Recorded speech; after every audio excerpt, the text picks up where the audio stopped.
पिछले 24 घंटों में नाटो ने जो कुछ किया है उससे रूस और नाटो में युद्ध का खतरा बहुत बढ़ गया है।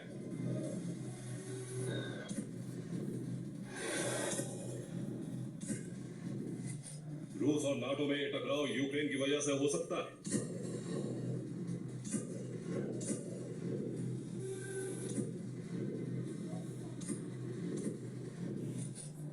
यूक्रेन को पराजय से बचाने के लिए नाटो न सिर्फ हथियार भेज रहा है बल्कि अब नाटो के कमांडर भी युद्ध में आ चुके हैं।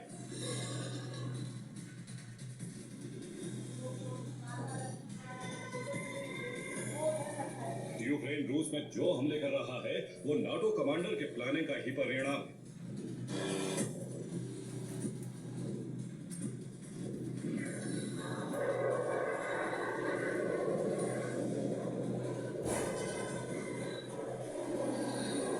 नाटो कमांडर्स के निर्देश पर ही यूक्रेनी फोर्स रूस के ऊर्जा सेक्टर को जला रही है।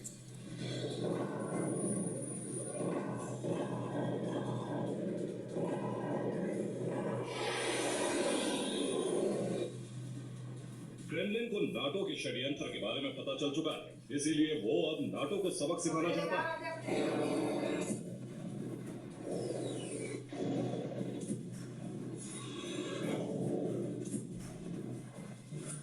पुतिन का गुस्सा उस वक्त चरम पर पहुंच गया जब उन्हें ये जानकारी मिली कि नाटो देश कमांडर के बाद अब यूक्रेन में सैनिक भेजने की तैयारी कर रहे हैं।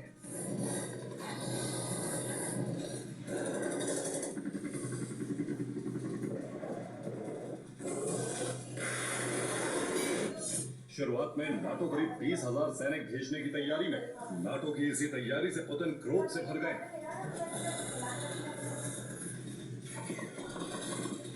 नाटो अपने सैनिक यूक्रेन की पराजय टालने के लिए भेज रहा है, खासकर सर्दी में युद्ध के लिए।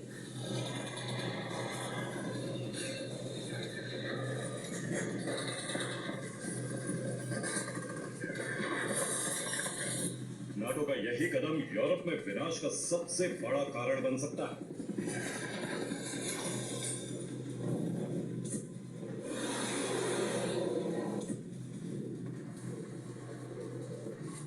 पुतिन पहले ही चेतावनी दे चुके हैं कि अगर नाटो ने यूक्रेन में अपने सैनिक भेजे तो ये रूस के खिलाफ नाटो का युद्ध माना जाएगा और रूस नाटो पर किसी भी तरह का हमला करने के लिए स्वतंत्र हो।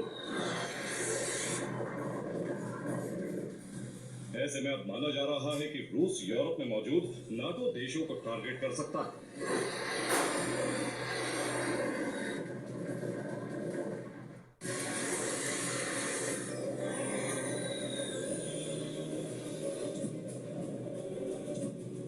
अमेरिका और नाटो हथियारों का जखीरा देकर यूक्रेनी फोर्स को लंबी जंग के लिए तैयार कर रहे हैं।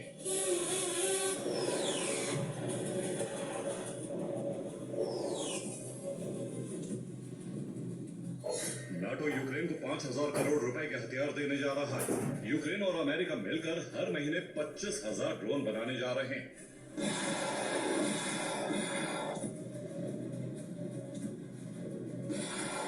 फ्रांस ने यूक्रेन को मिसाइलें और एयर डिफेंस सिस्टम देने जा रहा है। Грецію по газу для України.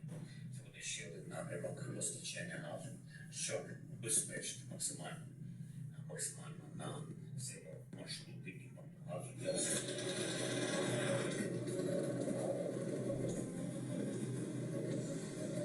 जाहिर है नाटो न सिर्फ यूक्रेन को लंबी जंग के लिए तैयार कर रहा है बल्कि खुद भी रूस से लड़ने का प्लान बना रहा है। इस बात से भड़के पुतिन ने अपनी एटमी सबमरीन को नाटो देशों के पास तैनात कर दिया।